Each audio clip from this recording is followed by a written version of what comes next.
How's it going, everybody? Welcome to Astroboy Bricks, and welcome to the very first Bricks and Sort chat. This is really inspired by one of my favorite content creators, one of my favorite YouTubers on here. So I thought that following in the great footsteps of Brick Sculpt, I can go ahead and start a little bit of a new series on my channel.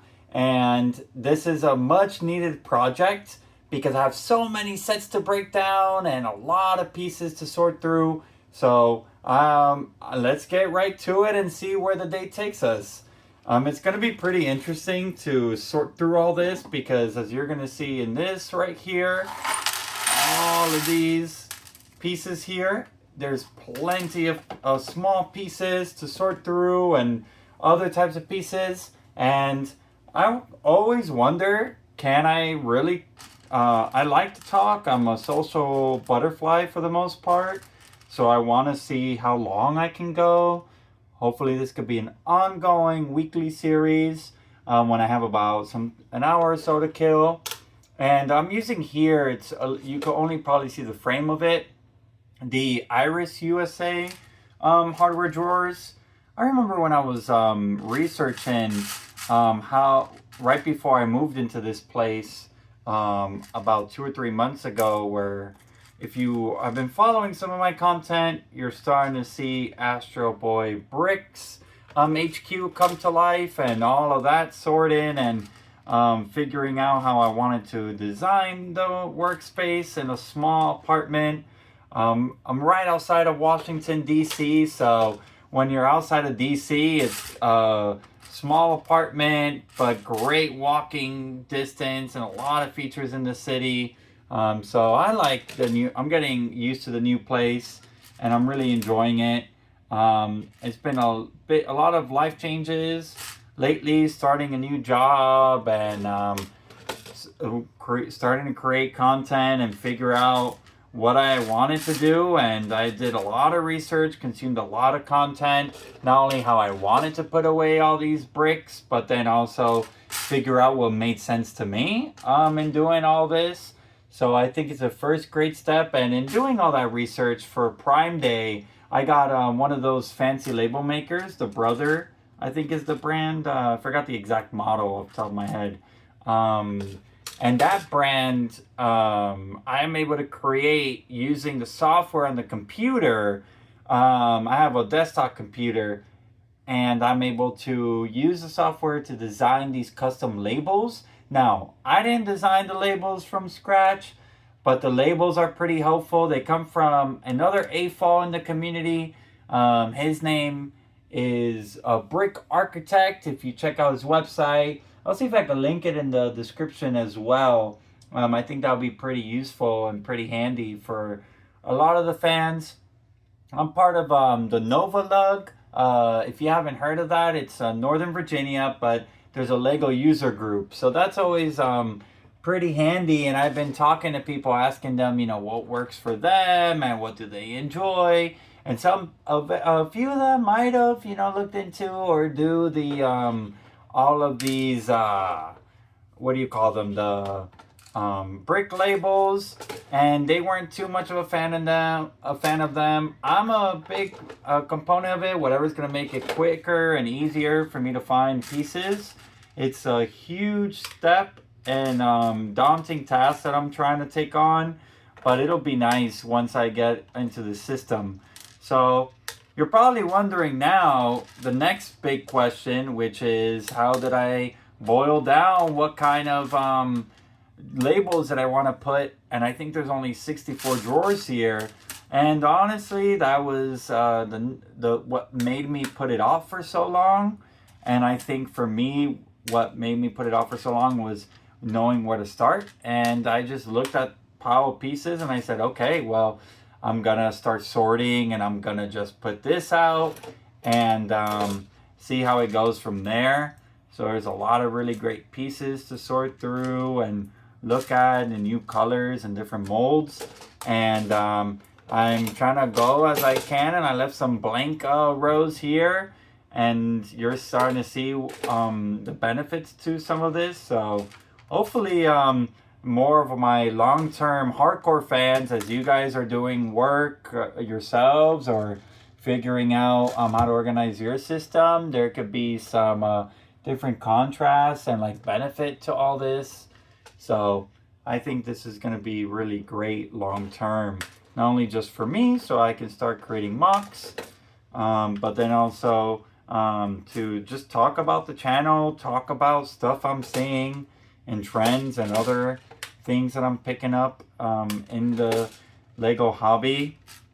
I would have never imagined, even though I studied digital media in college, to want to pick up a camera and start creating Lego content. I was always the consumer, and I'd buy a lot of sets, and now I've gotten into like pick a brick is my favorite thing to do at the Lego store when I go.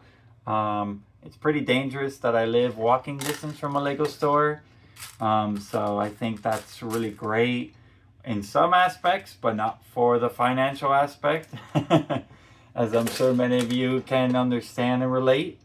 And I think this channel is going to be a great opportunity for me to make other friends and meet other builders, and you guys can soar with me and build with me, or as you're treating this as a podcast.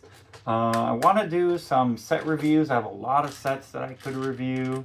I have some other types of content I'm thinking of. Eventually the mock building aspect, and maybe a podcast of some sort. That'll be pretty cool for folks to pick up and see on the diversification of the content. I haven't figured out how I want to start doing my pre-production, or how I want to go ahead and handle some of the harder challenges of like a filming schedule and such. I think all that just takes time, and right now I've had a little bit more time on my hands and trying to just let the algorithm do its favor, which is just producing as much as I can. So I think that's pretty helpful when it comes to filming content and figuring out what's going to work and what's not going to work. This is my first long form video, so it's pretty nice to test out and see where this medium takes me. I can already anticipate, if you haven't already noticed, that I haven't taken much of a breath, that I am going to enjoy this type of content the most. And I'm looking forward to seeing how quickly the channel is going to grow as I figure out through feedback and what the analytics are saying, what's working and what's not working for the channel. So that's a little bit of how I got to this point, and talking about the new space and the organization system and the tools or hardwares that I'm using for it. And I'm pretty excited for the new August 1st, 2026 wave that's going to be coming out. Lego City is probably what I collect the most, followed next by Star Wars, and I dabble somewhat lately into like Castle and Vikings and fantasy, pirates, and some space stuff, sci-fi related items, some pop culture. From time to time, I'll pick up a creator set of some sort, kind of see where that goes, depending on the rebrickable and Bricklink, what kind of stuff I'm seeing on there. So, or what cool pieces, as you could tell through this, that I pick up and work on. So that's going to be pretty exciting to see what I decide to expand on and what to focus on for the channel. But so far, I think for August 1st, the city stuff looks really great. The train, both the vintage train and the other train, the cargo train. I'm pretty excited for the cargo train. I remember seeing those as a kid in the catalog and not being able to pick them up. So that is going to be pretty exciting to work through that kind of opportunity and that kind of content. And then I think they're going to come out with like some pizza delivery set, that one was kind of okay. I thought it was a little wacky. Had some personality to it and some play features nonetheless. So I'm sure there's an audience for it somewhere. Just I don't know if it'll fit in this hypothetical Lego city that I've kind of put in my head. And other types of cool things that I picked up. If you haven't seen the Insider Days video, definitely check out that video. It's my first video of the channel, and you'll be able to see what I picked up for Lego Insider Days. And there's some really great content there that can give you a showcase of what kind of reviews you can anticipate from me and what am I looking forward to the most. The hardest part about building these sets and wanting to review them is then having to display them. I don't want to have to go through all that work to produce the content, build the set, figuring out what is next to do, and then not having the space to produce it all. So that's going to be an interesting model for me to figure out. And I'm looking, I saw Solid Brick Studios. I've been watching him since I was very young, when he was Lego Fanboy 1, 2, 3, 4, 5, 6, 7, 8.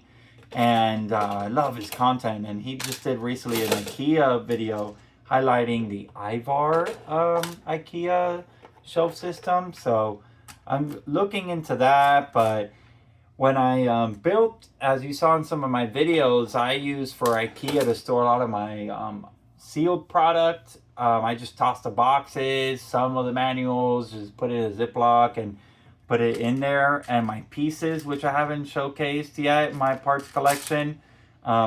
Since, like I said, Pick-a-Brick is my favorite thing to do at the Lego store. I wanted to have my own Pick-a-Brick wall here at the apartment. So I use these PAX wardrobes. I go really deep and hold a lot of pieces and just content in general. And I'm taking advantage of all that. So in taking advantage of that, I'm hoping to get good use out of it all long term. But the PAX wardrobes, even though they have doors and it's nice for when people come over, and especially when since I work from home, I kind of want to keep the doors closed and not have it all laid out. That's a cool piece. I'm hoping that with the Ivar shelves, although it'll be modular, which is what I want, it's going to be a bit of a pain to go ahead and dust off the Legos. But like I said, until I invest in those bookshelves and build something out, it's going to be harder to build the larger sets and review them for the channel. But I'll get around to it, especially as they retire. People are going to be more and more interested on the retired sets and whether or not they're gonna pull the trigger and pick them up aftermarket. And with IKEA, I'm pretty sure online I can figure it out. They have a digital tool, which is what I did for the PAX wardrobes, but I did it on site with a really nice employee there on how to design the content and the material, so that I knew exactly how many shelves to buy and wire drawers and other types of additions, and the size of the space that I'm working with and the size of the wall space and such. So I think that there's a lot of things that logistically you have to prep before making not only big purchases, because like everything right now is more expensive, but it's quite shocking how expensive and not so great material over a long period of time IKEA has become. But for small apartments, it's like a no-brainer. You have no choice but focus on what is available to you and what is working out and what's not working out long term in these narrow, tight spaces. But you need to get creative with the storage solutions, and that's kind of where we're at. Man, I'm really digging these hardware drawers. Sorry to go off on that tangent, but I had to just share. And moving pretty quick through this. And then, so IKEA, the store layout, I understand why they do it the way they do it, but man, is it a pain to go through the zigzags and such to figure out like how to navigate the store, to get to the warehouse, just to use a digital tool. I don't want to window shop and see how they done in the showroom, as they call it, because I don't have a particular need or want for how the showroom's going to do it, because I already have a particular way that I'm going to use their products and utilize it for my Legos. And there's a lot of people that use IKEA products for Legos, but there's a lot that don't, but live in a similar environment that I do. And I like to think I'm a bit of an extreme case, considering how many pieces and what my collection looks like. So that's what's remaining for the Astroboy HQ, and what I am hoping for in order to make content, the steps I need to take in order to execute on that. So that's what's going on that front. But beyond that, what else can you expect? Maybe a podcast, some reviews, sort of chats, talking about Lego trends and things that are coming out. Make sure to put in the comments if you guys are still sticking around. What is it that you're looking forward to most for August 1st? There's just so many sets until I have it in front of me. I can't really talk about it, but one theme I do want to talk about that's kind of been slept on, and more people I think are becoming aware of it because of Rebrickable and such, is how great Lego Friends is, and this new wave is not gonna disappoint. I like in the Garden Restaurant, that new hot pink Miami Vice looking style and that new color. I love it when Lego introduces unique colors and molds, and if it weren't for Ninjago or Lego Friends or Dreams or Monkey Kid, we wouldn't have gotten a lot of these unique molds and colors and elements that are being branched out upon. So I'm pretty excited for the friend stuff. Don't know what I'm gonna pick up besides that little cabin probably, and none of it will be on August 1st, but I think eventually I'll pick it up. I just have a lot to build and sort through and store before I make a big jump for anything like that. So we'll see where August 1st takes me. And I was pretty surprised still with all of the releases how much it's going to be just display things. And it's a beauty that Lego's expanding their partnerships and pop culture and medium, and Lego Ideas and Bricklink designer programs keep popping off. But you know, these sets keep getting bigger at higher piece count, and you have to start thinking not only is the price going up in value, but how much space do I have and what is it that I want to display or store. And I think Solid Brick Studios, when he was talking this week on the Boba Fett statue, he was kind of talking about that. He was saying, you know, another Lego Star Wars, not much play feature but display, even though it's cool, and it's the same designer who's done the MTT Battle Fallujah set that we saw, and the same designer who's done 2 Smart Brick sets right now, Battle Vendor and I think the Tatooine or Luke's the Luke's Land Speeders and something like that. There's a lot of great stuff there that he's working on, but do we really need another display set? And I think that's where a lot of AFOLs are starting to run out of room and try to justify the cost or get more selective. So you're seeing less and less people go on day one unless it's a good GWP or double points or quadruple points and pick those things up. Now I'm definitely starting to eye when Target and whenever the Lego company, the Lego brand does, Lego group does any sort of discounts or gift for purchases. I rather be patient for that, unless I have a channel that would support me on day one purchases on release date, unless I really want the set and have plans for it. And then the other tribulation that I have with it is Amazon and third-party retailers, man, they're just killing it in 2026 with all the deals and all the BOGOs.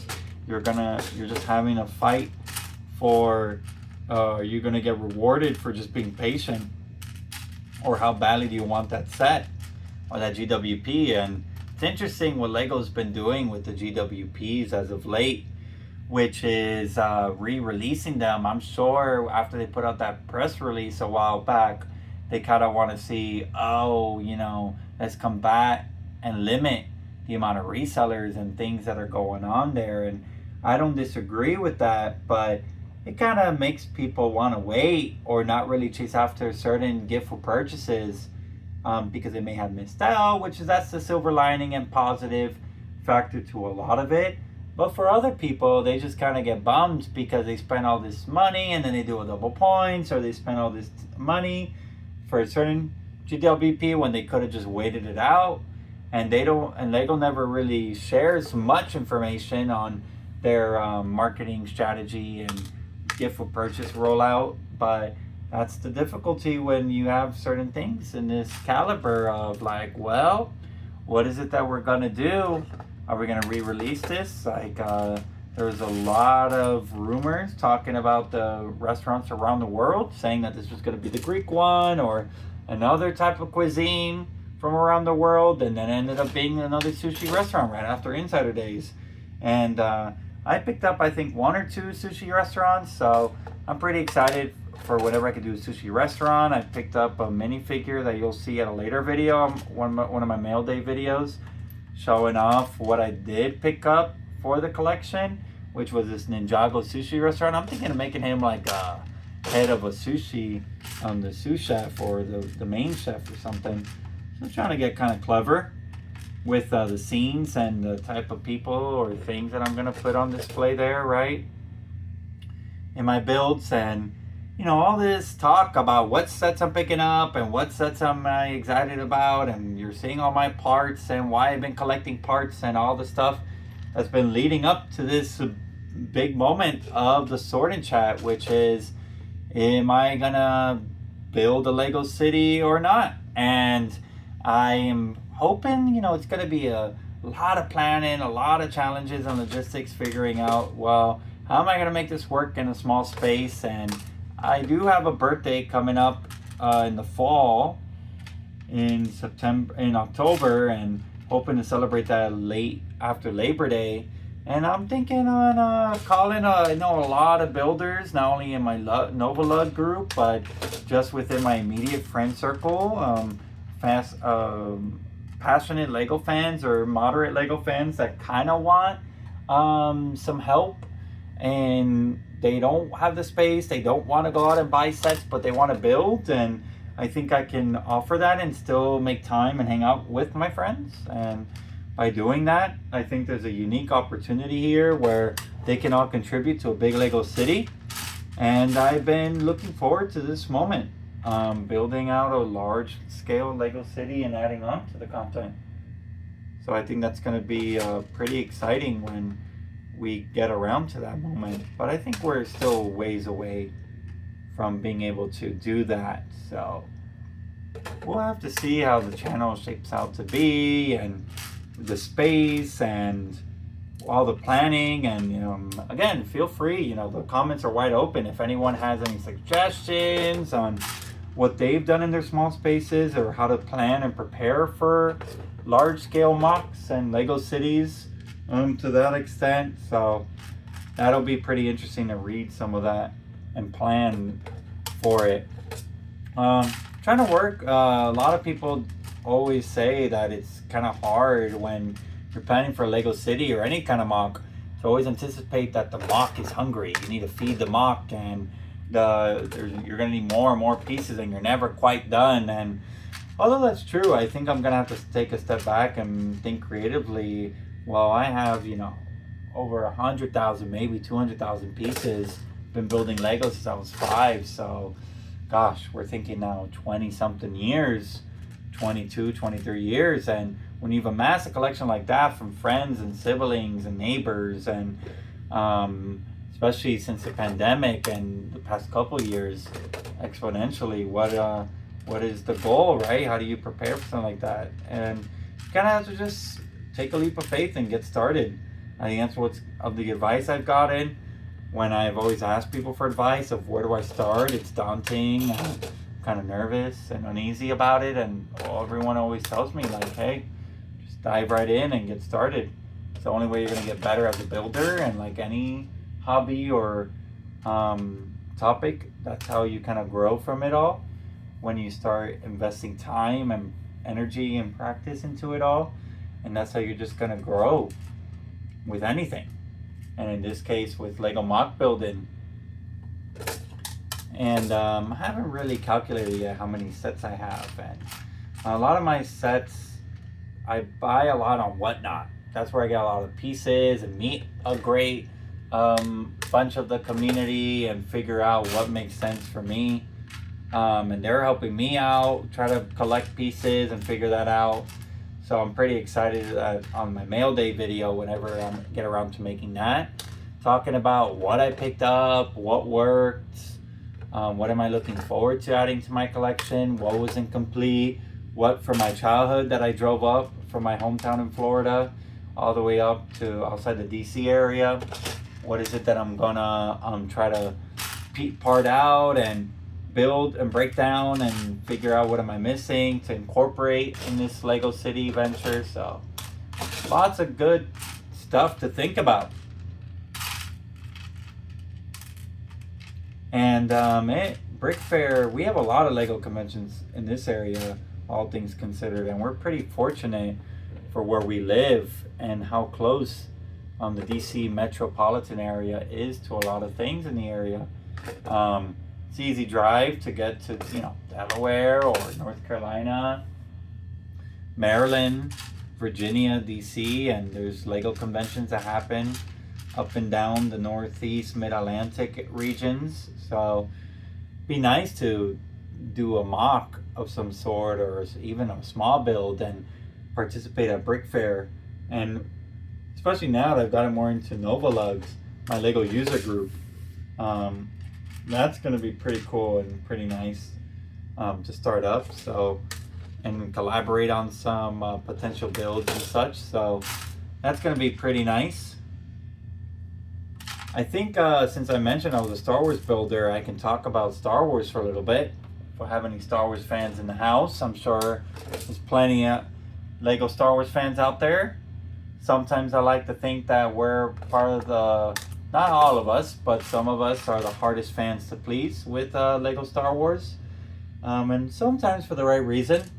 I think there was a changeover on the design team of some sort. So pretty interesting to see how all that has played out over time with the fans and how the dust has settled for review bombing and bad sets and good sets and such. So we'll have to see how it continues to shape out a bit.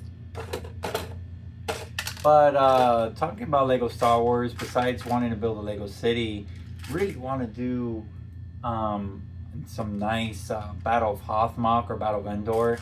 Some of my favorite battles, and I think it was one of the first wow factors I had for Lego Star Wars on this platform on YouTube or wherever you're watching or how you consume Lego content.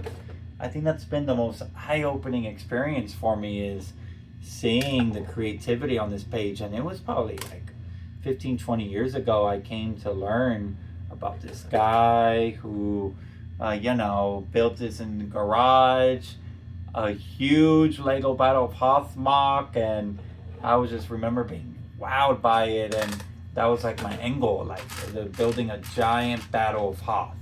And that's what I've been collecting pieces for in my adult life, now having my own income and figuring out stuff. And it's kind of hard to juggle all these different MOCs and ideas when you have stuff in your head that you want to do but don't have the time or the space or financial resources to do so. But we all have humble collections, and we start from where we can. So those are probably the MOCs I want to create for Star Wars. And for Star Wars, I love going on Instagram and seeing fantasy stuff and Star Wars MOCs and builds, and getting more into Lego minifigures that we could talk about after the Star Wars topic. Figuring out how all that is going to shape out to be for myself, and what am I getting inspired by, and really why I'm picking up a lot of minifigure parts lately, especially on Whatnot. Problem with Bricklink, I would love to pick up more off of Bricklink, but man, are those shipping fees kind of killer. And there's not that social aspect either, and I feel like I help out and meet a lot of people on Whatnot. So that's why I've been enjoying Whatnot a lot more. And back to Lego Star Wars for new releases. As you might have seen in my first video, I wanted to pick up the Imperial Lambda shuttle. I thought that was going to be a pretty cool pickup and a guarantee, but as some of you might have caught on with the thumbnail or as you watched the video, the Dungeons & Dragons set seems pretty cool, and I picked it up, especially it was going to get discontinued, and it was a good pickup and decision since it will be sticking around the shuttle for a long time now. And I'm excited after seeing the Mandalorian and Grogu movie and some of the sets that they've teased for that. What am I going to do for those sets? I'm pretty excited to pick up that new Walker. And I might put that in the HOBBYMOC as a little Easter egg or tribute. So I thought that might be a cool addition to all that. So that'll be pretty fun and pretty cool to do. So I'm hoping to pick that stuff up and work on that. Trying to think now what else I want to do like related to Lego Star Wars. I think that's like there's a third set, that AT Walker from the opening scene of the Mandalorian and Grogu movie. Now that's a set I don't really feel like it's priced correctly for $45 that I want to pick up for $45. I think that's quite a lot for that kind of set, and no unique figures there or builds, so I think I'm gonna wait until that goes down to like half off or May the 4th promotion. And usually May the 4th is when I do a huge Lego Star Wars purchase because of the GWP and other reasons for it. So that's gonna be the nice exciting factor for that, and kind of hoping to see where that next GWPs shape out to look like or be for Star Wars next year. And it's gonna be the 50th anniversary of Star Wars, so definitely you can expect a lot of content from me for that, and I think you can expect a lot next year, as what we're seeing in the leaks and teasers is gonna be pretty interesting nonetheless, what they got shaped up for.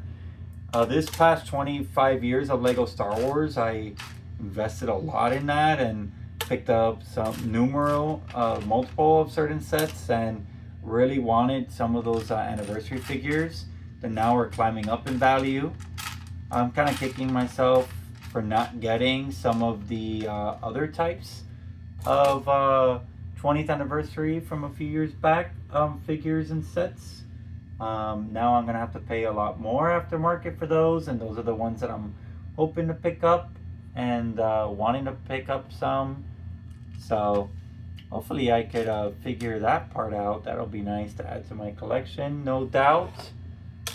That's where this drawer is. So yeah, that's kind of for Lego Star Wars what I'm hoping to add on to and do. I think there's a lot of great opportunities there. And besides those two large-scale MOCs, I haven't decided whether the city will come first, or Hoth, or Endor. And I haven't really put in much planning or thought into the rest of the MOCs.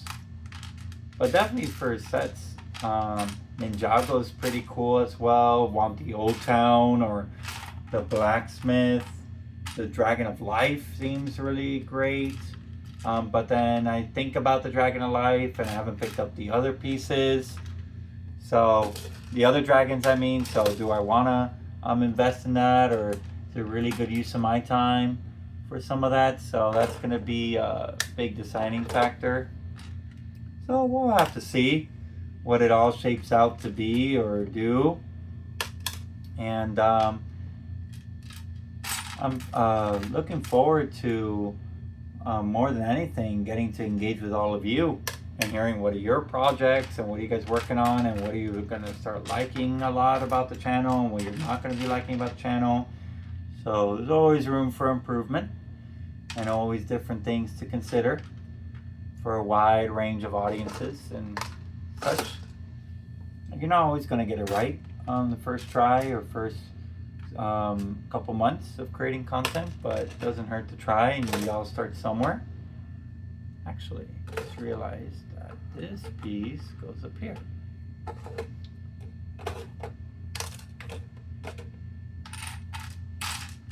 So, what else do we have planned for the year, for mock building, other things of that nature? Always thinking about what is the limit here, right? When you're inheriting a lot of bulk, a lot of different pieces and variations, and how much time you set aside for content creation and how much time you set aside for the hobby.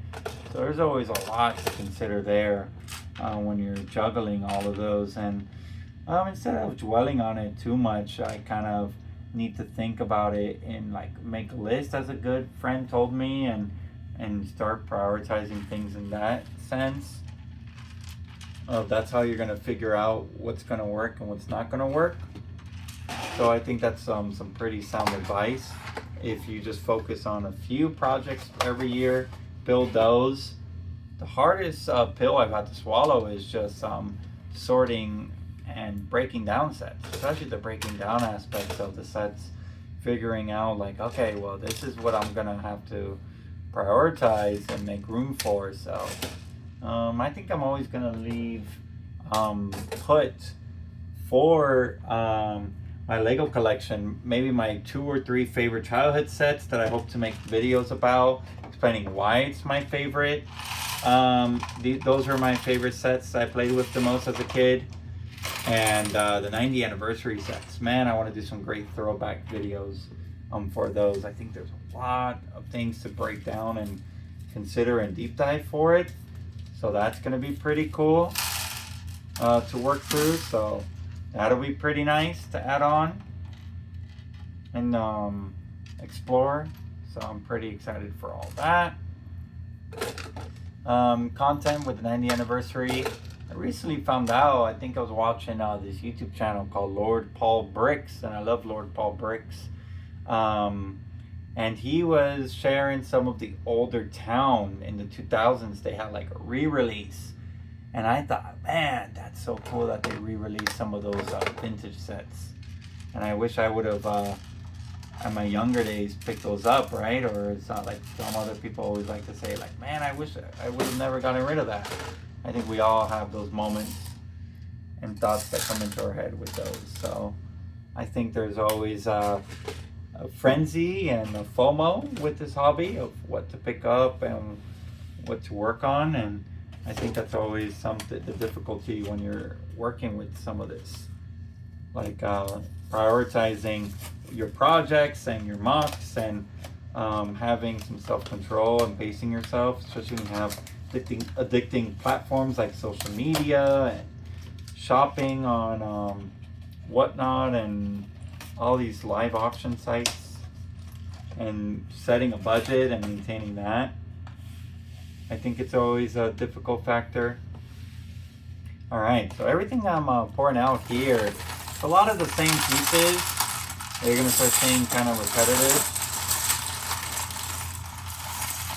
A lot of really cool stuff in here that I was pretty excited to pick up.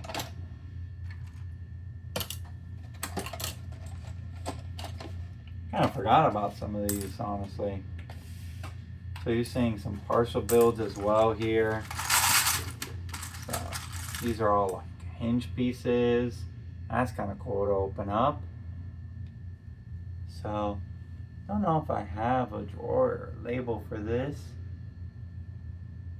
No, it doesn't seem quite yet, so we'll have to move it aside. But one of my holy grail sets, since we were talking about the old re-release stuff and 90th anniversary and so on and so forth, man, I would love to pick up the town plan. I thought that was really cool growing up. Wanting to pick that up. I remember seeing in the Lego catalog and thinking like one of the Ole Christians family. Wow, what a cool piece.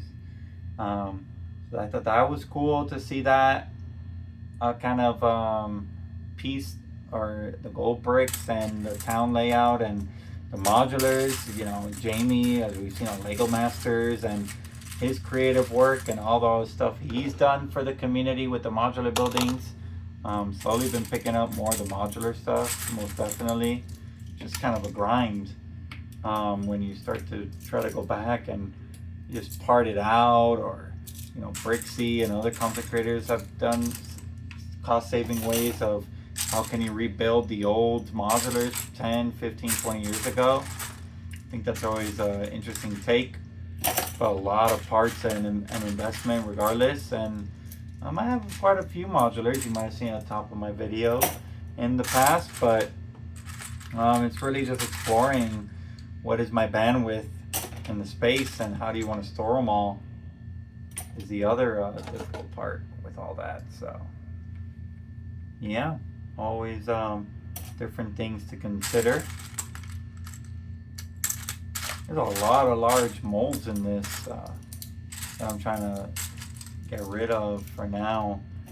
Probably should have second guessed of parting out, or pouring out, better said, some of this so I can get to the smaller nitty gritty pieces. These sorting trays, by the way, I think I got it off of Walmart or Amazon. Big pack, about 60 or 75 of them. They've been helping sorting pieces, trying to part out sets again, trying to rebuild certain stuff, as you're seeing here for sorting. So I think there's a lot of really great stuff to pull from or utilize in this.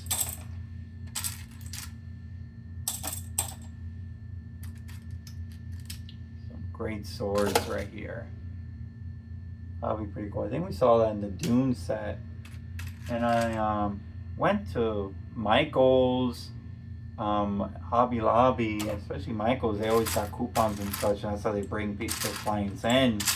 Got these small cases to sort out minifigure hairs and accessories, and using the cardboard stuff to go ahead and repurpose for on the advent calendars to sort some of the minifigure accessories and more unique elements. You get into, although these are really great, like I was just mentioning, you get into the granular, really finer detail stuff, and it kind of gets a little difficult and clunky when you're trying to just put pieces away and know where to start, like I was referring to earlier. So you see, I just put that a curved element there, and we're just kind of trying to see what works out and what works best over here. So we'll try to see what works best for this kind of content of video. And by the way, speaking about this video and how the content's going to turn out, I may not get it right on the first try here. I'm sure you guys are able to see what pieces that I'm working on, and see what else is shaping out to be and how I'm putting away pieces. So we'll have to see on the post editing how this video shaped out to be. So hopefully it's a good angle. I got some new equipment I shared on a Instagram reel and YouTube short where we're exploring and talking about some of the other content. So yeah, I'm looking forward to seeing what this Sorting Chat episode 1 is going to look like.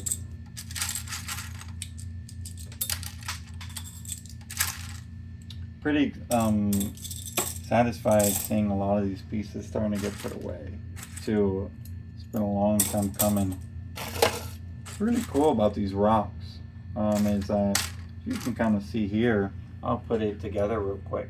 These are like these slope corner pieces, and I picked up the Pokemon Center with my Insider Points WP. I'm trying to use these as little boulders for Pokopia. I do have a Switch 2, and I was looking forward to playing that, and I think, like an Animal Crossing similar style, really enjoyed that kind of video game where I could just turn off my brain and just play, and it took off a lot more. I mean, I think the publisher Koei Tecmo hit record profits, and we're talking about it.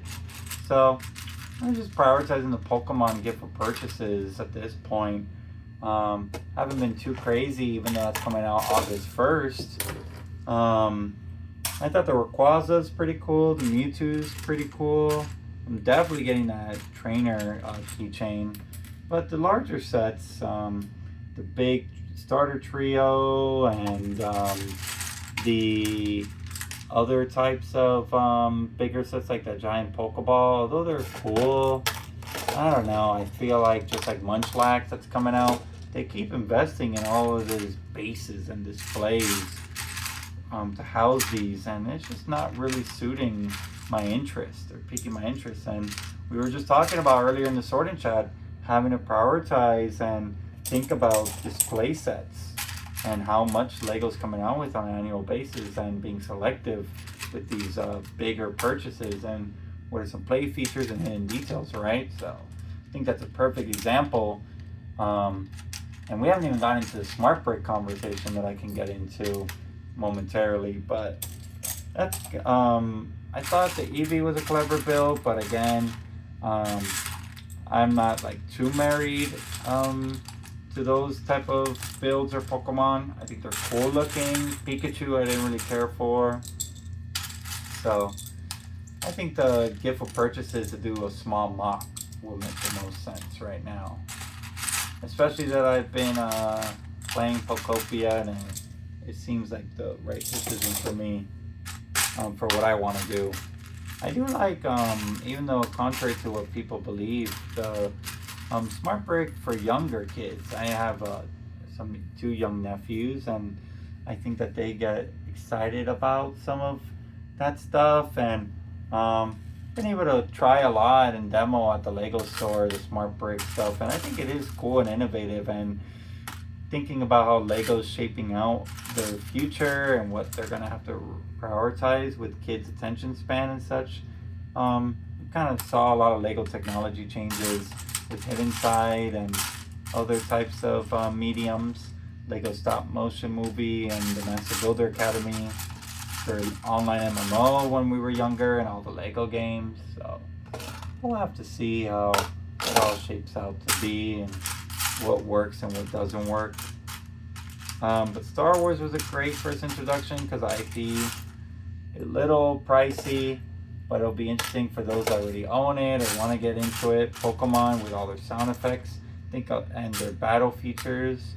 I think a lot of kids are going to get a kick out of those. And compared to what smart brick prices have been costing, at least for Star Wars, Pokemon ones seem a little bit more accessible. Whether or not they come with a smart brick and how confusing that is for parents is a whole other topic for conversation. But as we were discussing with these display sets, those are meant for, adults and such, and I think all that's valid. And there's an 18 plus Pokemon aspect. A lot of the Pokemon fan base gets lost because of the adult stuff, and we forget about the kids. So they make it more economical. Kids just want the character, and if they have a smart brick or can later get a smart brick that they can't buy separately, but they get it from another set to make it sound or at least play with it, and that's what I think the kids just want, and that target audience makes sense. And I think the animated shows always do well, not just for Pokemon, I just mean for Lego in general. I remember when I was younger, kind of now as an adult, kicking myself for it. Not really prioritizing Lego Star Wars or City back in 2011, I want to say, the 2014 era. Was picking up a lot of sets during those years, and really focusing on Lego Chima that didn't really accrue in value very much. But I wasn't thinking about an investment standpoint, I was just going based off a cartoon. And that's what my point was. The cartoons are a great way for Lego to introduce younger audiences to these fan bases. Rebuild the Galaxy was pretty funny and a good example of that. So always a lot to consider and think about with the Lego hobby. And that's what I think about smart bricks. Maybe I'll do a deeper dive video on that too and showcase how they work and why I don't mind them, even though it's a controversial take. Just always like to think about how fun Lego is for different people.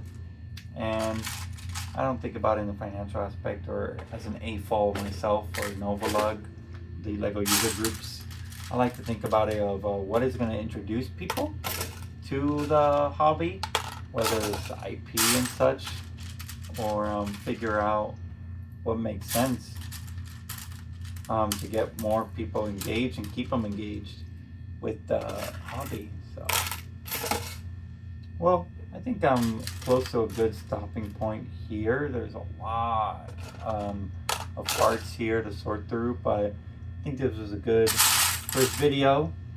And I just want to thank everybody for coming to the very first Sword and Chat. Hopefully it turned out okay, and if not, at least you have the audio that you can work on and appreciate hearing me ramble on for however long this video has gone on for. And looking forward to hopefully doing this on a weekly basis and or bi-weekly basis, and you guys can see what parts I'm picking up, whether I do mail day video and then eventually they merge the two, the brick and sword chat, and start putting away the pieces, or just kind of exploring what the channel has in store and keep breaking down sets and putting away pieces and talking about just life and the hobby and the content and the channel's growth with you all. So don't forget to comment, like, and subscribe, and or follow wherever you're seeing this from. And I hope you all have a great week.